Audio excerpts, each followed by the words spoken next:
Ne clique jamais ou n'appelle jamais le numéro lorsque tu vois ça, ou ça, ou ça, ou ça. Et je pourrais continuer longtemps. C'est arrivé à un de mes voisins. Il a paniqué, appelé le numéro, payé la rançon, tout ça pour que quelqu'un prenne la main sur son PC et lui installe un simple antivirus. Il y a différents types d'attaques. Les pirates jouent sur la quantité de personnes impactées et malheureusement sur une certaine naïveté pour soutirer de l'argent. Plus il y aura de personnes informées du bon comportement adopté, moins ce type d'attaque fonctionnera. Donc pour te mettre à l'abri et passer le mot à ton entourage, reste bien jusqu'à la fin de la vidéo. Bon visionnage.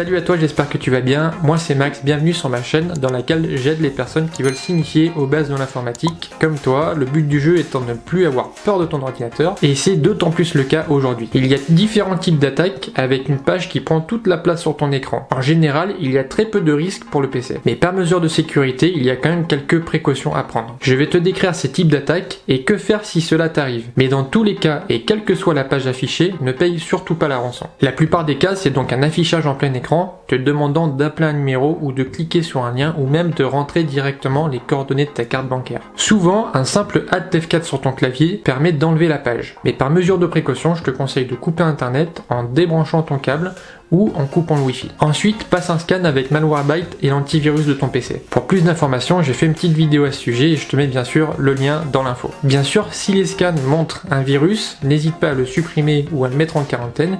Et si possible, change les mots de passe de ton PC, au moins tu seras sûr qu'il n'y aura aucun problème. Dans le cas où l'affichage est plus coriace et où un simple Alt F4 ne te permet pas d'enlever la page, éteins directement ton PC en restant appuyé sur le bouton Power au moins 5 secondes. Ensuite, c'est le même principe que tout à l'heure. Avant de rallumer ton PC, il faudra couper Internet si c'est un câble, attendre de le rallumer bien sûr pour couper le Wi-Fi, faire un scan de tout ton ordinateur et bien sûr changer tes mots de passe. Si le problème est plus grave et qu'au redémarrage de ton PC, tu n'as plus accès à celui-ci ou tu n'as plus accès à certains documents, le virus s'apparente à un rançongiciel. Il est donc possible que les données de ton PC soient cryptées. Un rançongiciel est un virus qui va crypter les données de ton PC pour que tu ne puisses plus les lire ou les modifier. Il te demandera une rançon pour te donner le logiciel qui te permettra de retrouver tes précieux fichiers. Cela peut être très problématique sur ton PC, mais ça peut l'être encore plus si ton PC était connecté à un réseau tel qu'un réseau d'entreprise. Les autres machines branchées sur ce réseau peuvent être impactées ainsi que les autres serveurs. Dans le cas d'un rançongiciel, il y a deux solutions. Aller avec un autre PC sur le site No More Ransom. Si le scan de ton PC a mis en évidence le nom d'un virus, ce site te permettra de retrouver très certainement la clé de décryptage qui te permettra de retrouver tes données. Attention, les actions mentionnées sur ce site s'adressent à des utilisateurs avancés. La seconde solution plus extrême, si No More Ransom n'a pas pu t'aider, c'est de formater ton PC. Ainsi, tu pourras retrouver l'usage de ton ordinateur, mais toutes tes données seront perdues. D'où l'utilité de faire des sauvegardes régulières sur des disques durs externes. Mais comment ces fenêtres malveillantes arrivent-elles? Souvent par l'ouverture d'une pièce jointe qui contenait un virus. Attention, les mails ressemblent de plus en plus au service que tu utilises et donc tu vas être incité à cliquer puisque tu vas être en confiance.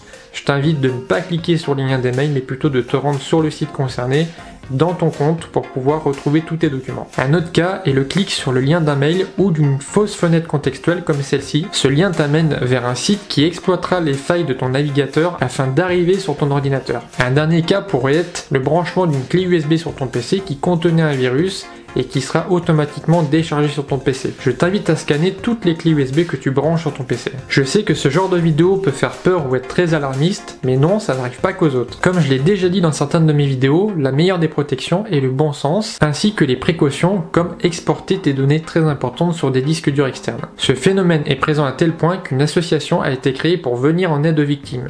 Cette association s'appelle France Victimes et je te mets toutes leurs coordonnées dans la description. Si toi aussi tu as déjà eu ce type de problème, n'hésite pas à le mettre en commentaire. Pour résumer, mes conseils pour éviter ce genre de problème sont la mise à jour régulière de Windows, souvent scanner ton PC avec des logiciels tels que Malwarebytes ou l'antivirus de ton PC, sauvegarder tes données sur un disque dur externe, ne pas ouvrir de pièce jointe ou cliquer sur un mail si la personne n'est pas de confiance ou si tu n'es pas sûr, ne pas installer de programmes dont l'origine ou la réputation peut être douteuse, utilise des mots de passe complexes et change-les régulièrement si possible. Des outils tels que LastPass ou Dashlane le font très bien pour toi. Merci d'avoir regardé ma vidéo jusqu'à la fin, ça me fait super plaisir. J'espère que ça aurait pu t'aider à en savoir un petit peu plus sur ce type de virus. En tout cas, n'hésite pas à mettre un like ou à mettre un commentaire si jamais tu as aimé la vidéo et si tu veux mettre tes questions ou tes problèmes en commentaire.